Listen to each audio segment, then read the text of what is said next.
जयतु संस्कृतं जयतु भारतम्। अद्य अहं चिरकालानन्तरं भवतां समक्षं समुपस्थितोऽस्मि। आज संस्कृत जिज्ञासुओं के लिए मैं उपस्थित हुआ हूँ। यद्यपि ध्वन्यालोक के बहुत सारे विषयों पर पंक्तिशः पाठ के रूप में भी मैंने पहले वीडियो बनाया है, जो शास्त्रालोचनम यूट्यूब पर उपलब्ध है। लेकिन संस्कृत शास्त्र के जिज्ञासु लोगों के मन में जिज्ञासा होनी बहुत अच्छी चीज है। यदि जिज्ञासा न हो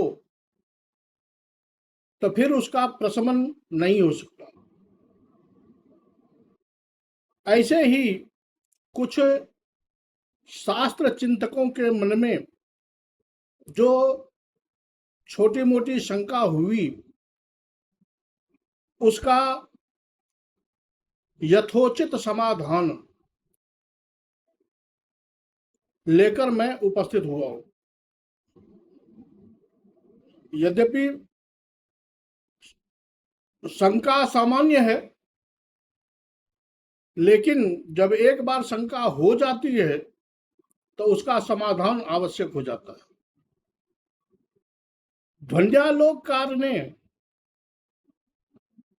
जब अपना प्रयोजन स्पष्ट करते हुए श्लोक लिखा कि काव्यस्यात्मा ध्वनिरिति बुधैर्जः समाम्नात पूर्वः तस्याभावं जगदुरपरे भक्तमाहुस्तमन्ये केचिद् वाचां स्थितमभिषये तत्त्वमुचुस्तदीयं तेन ब्रूमः सहृदय मनः प्रीतये तत्स्वरूपम्।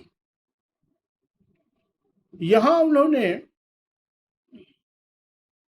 तस्याभावं जगदुः इति ये प्रयोग किया।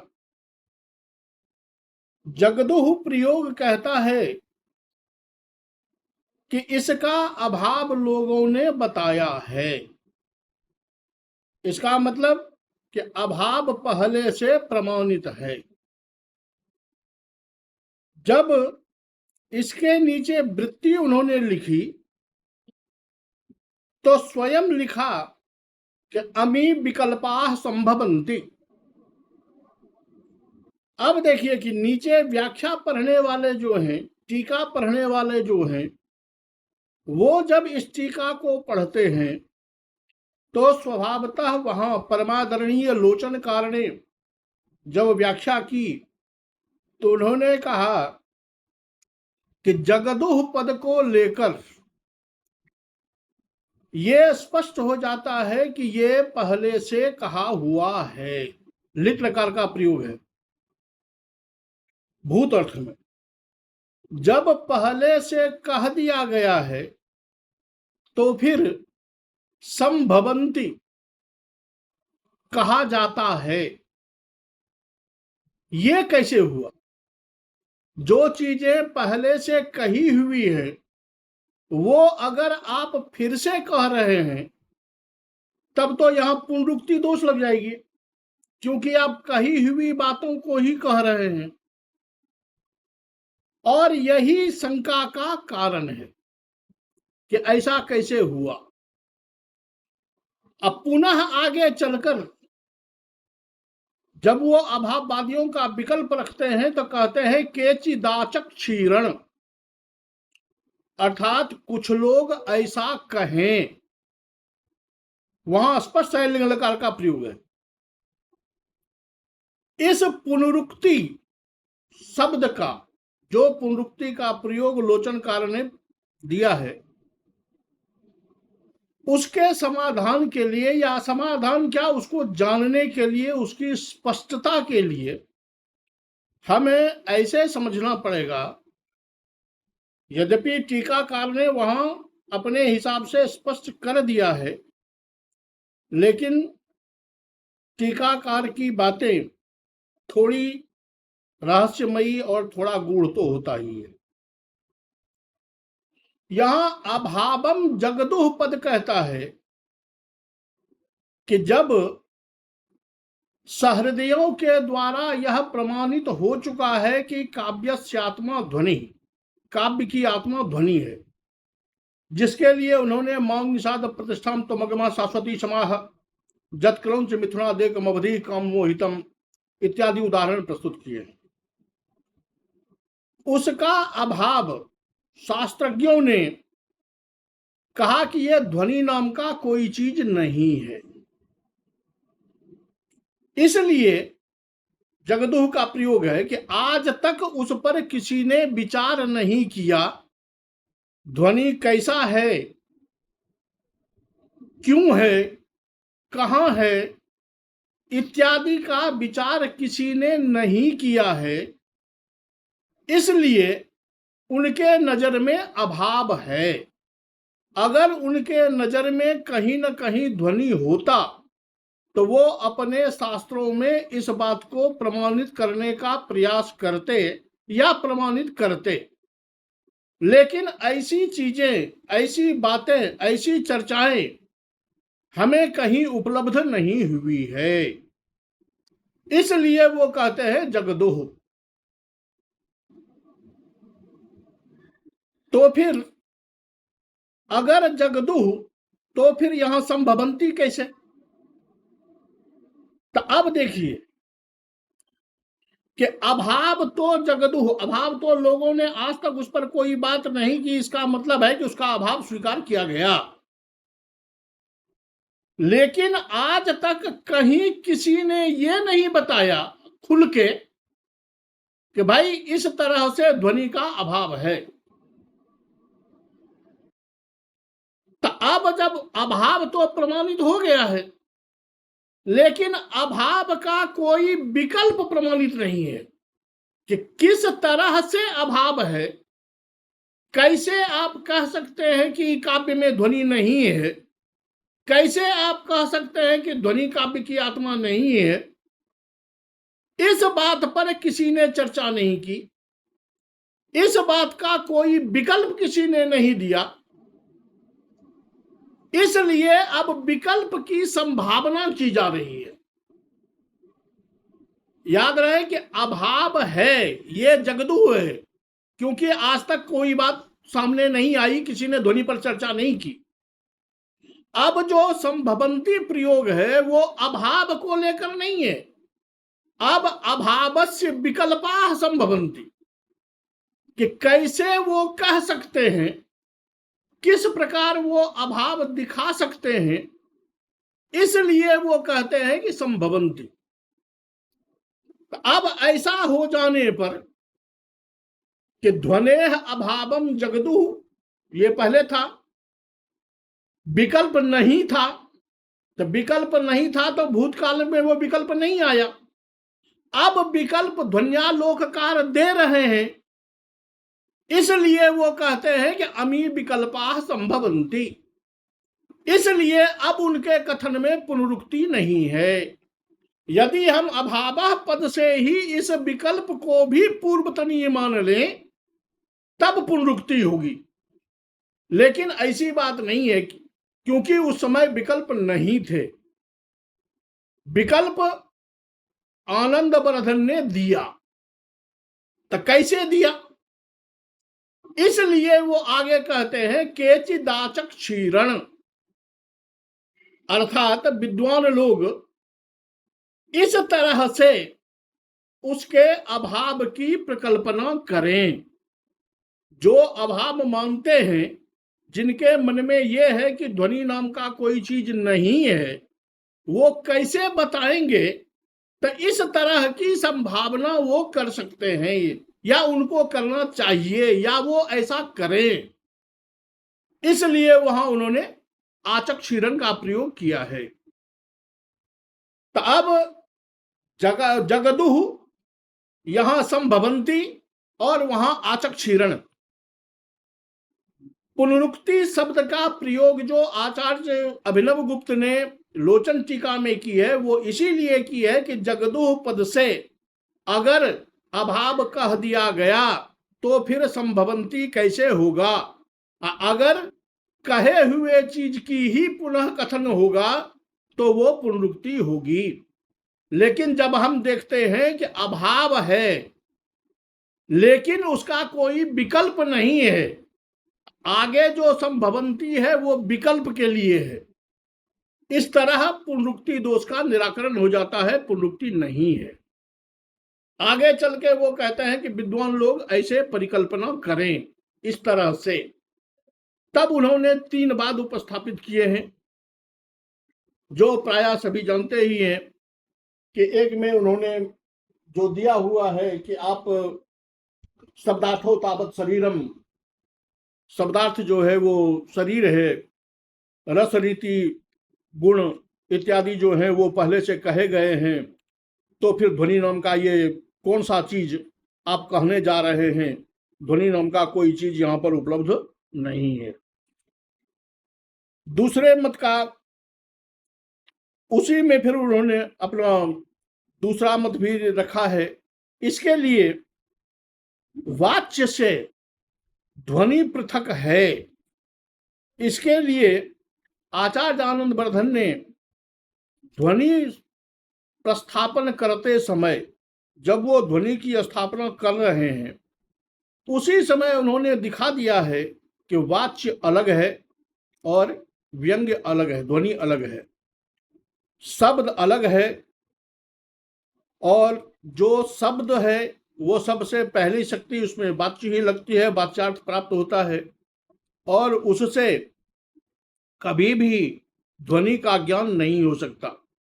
जैसे उन्होंने 4 जो विकल्प दिए हुए हैं जिसमें उन्होंने ये कहा है कि ध्वनि कभी विधि रूप में होता है, वाच्य कभी विधि रूप में होता है तो ध्वनि निषेध रूप में होता है, कभी वाच्य निषेध रूप में होता है तो ध्वनि विधि रूप में होता है, और कभी वाच्य अगर विधि रूप में है तो ध्वनि अनुभय रूप में होता है, वाच्य अगर निषेध रूप में हो तो भी ध्वनि अनुभय रूप में होता है। ये 4 चीजें उन्होंने बता दी है। इससे स्पष्ट हो जाता है कि वाच्य से अलग और जो शब्द प्रयोग हुआ है श्लोक में उससे अलग ध्वनि नाम का चीज है। जो ध्वनि हमको उस तत्वार्थ तक पहुंचाता है जो सहृदयों के आनंद का कारण होता है।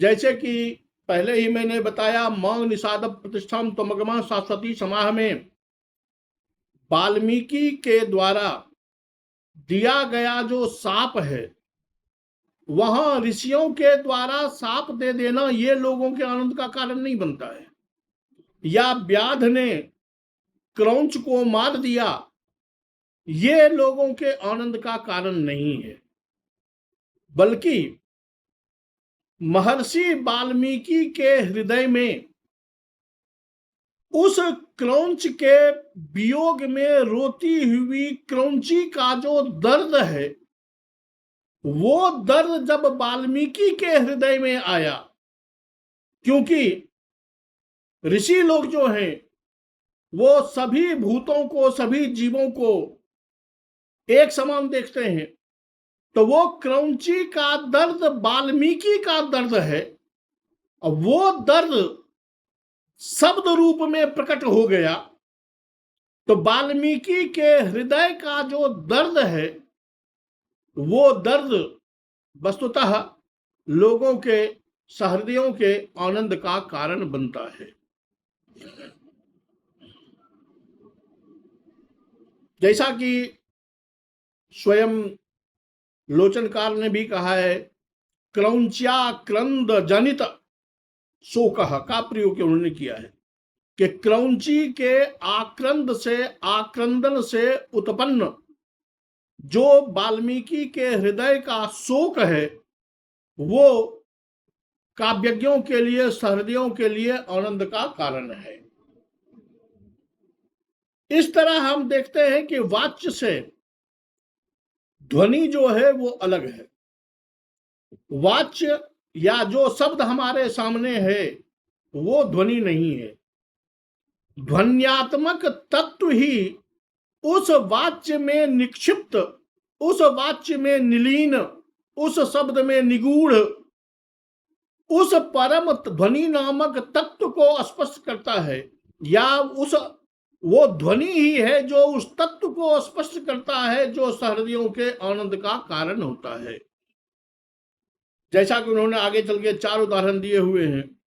ब्रह्म धार्मिक विश्रब्ध सुनकोद्यमालितेन गोदावरी कच्छ कुंजवासना दीप्त सिंहेन।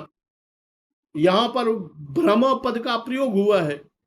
जो ब्रह्म पद बताता है कि पंडित जी आराम से आप घूमे, लेकिन पंडित जी तो बाघ के, शेर के डर से भाग जाता है। जब शेर के डर से भाग जाता है तो शब्द तो भ्रम ही है, परिणाम उसका भागना हो जाता है। तब भ्रम पद जो है वो भागने का कारण नहीं बन सकता, और वाच्य जो है वो भ्रम का अर्थ तो घूमना ही देगा।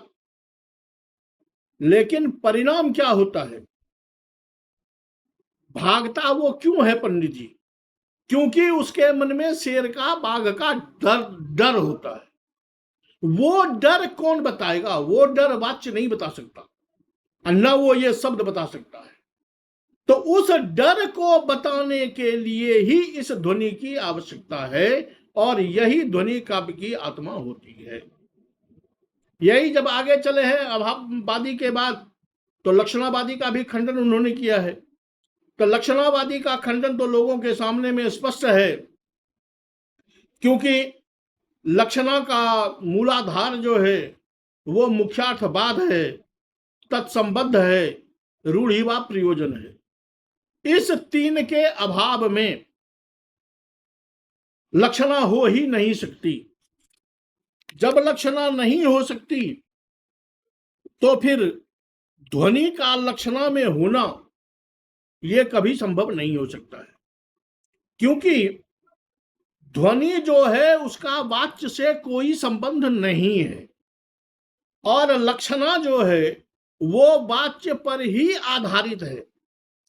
जब तक मुख्यार्थ का बाध नहीं होगा तब तक लक्षणा नहीं हो सकती। इसलिए ध्वन्यालोककार स्पष्ट कहते हैं कि वाचकत्वाश्रयेनैव गुणवृत्तिर व्यवस्थिता व्यंजकत्वैक मूलस्य ध्वनेस्याल लक्षणम कथम। लक्षणा जो है वो केवल वाचकता पर आधारित है। जब तक वाचकता यानी वाच्य जो है वो बाधित नहीं होता है, जब तक परस्पर अन्वय रूप जो वाच्य है वो बाधित नहीं होगा, तब तक लक्षणा नहीं होगी। इसका अर्थ ये हुआ कि लक्षणा जो है वो वाच्य पर आश्रित है, जबकि ध्वनि जो है वो व्यंग्य पर आश्रित है। न वो अभिधा पर आश्रित है, न वो लक्षणा पर आश्रित है। क्योंकि जब व्यंग्य होता है तो वहां लक्षणा हो यह जरूरी नहीं है। अगर हम लक्षणा में ध्वनि को मानेंगे तो मानना पड़ेगा कि जत्र जत्र ध्वनि तत्र तत्र लक्षणा, वा जत्र जत्र लक्षणा तत्र तत्र ध्वनि।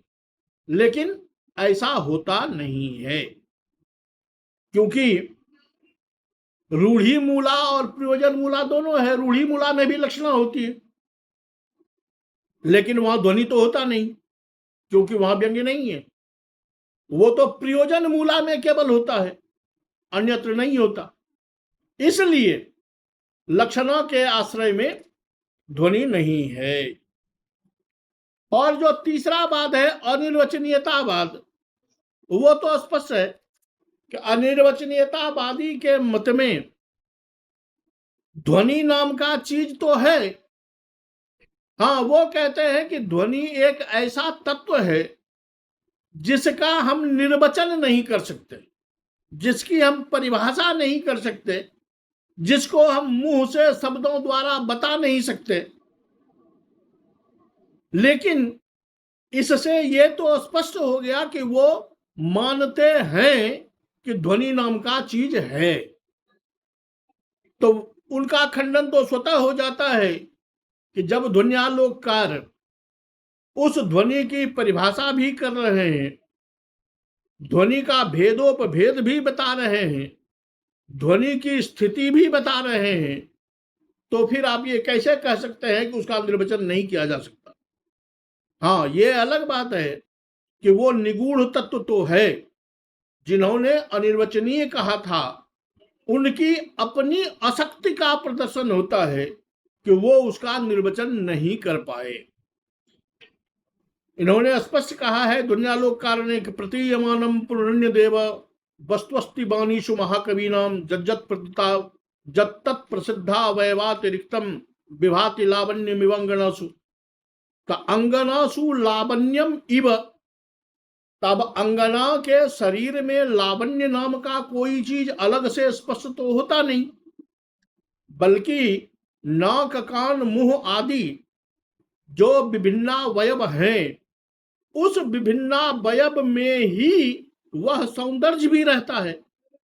लेकिन सौंदर्य पृथकतया कोई वस्तु नहीं है जिसको कोई अलग करके दिखाए, लेकिन अपनी अनुभूति के आधार पर सहृदयों की अनुभूति को स्वयं में अनुभूत करके परमाचार्य आनंदवर्धन ने उस ध्वनि की स्पष्ट परिभाषा भी की, भेदोपभेद भी किया। इस तरह ध्वन्यालोककार के द्वारा प्रस्तुत जो वह श्लोक है, काव्यस्यात्मा ध्वनिर्बुधैः समाम्नात पूर्वः, यह जाथा तथ्येन उचित है, और ये तीनों वाद खंडित भी उनके कथन से हो जाते हैं। मूलतः जो पुनरुक्ति की समस्या थी उसको जैसा मैंने बताया उस हिसाब से अगर आप समझने का प्रयास करें तो स्पष्ट है कि आपकी शंका का निराकरण हो जाएगा। नमो नमः।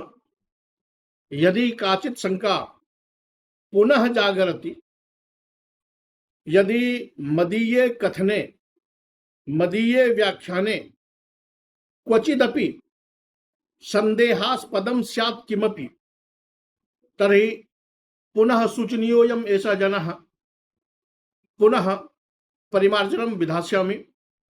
धन्यवादाः भवन्तः यत् जिज्ञासा प्रकटिता तदनुकूलम् अयं जनः नियोजितः भवद्भिः, अतः भवन्तः सर्वे धन्यवादाः। सादरं नमो नमः।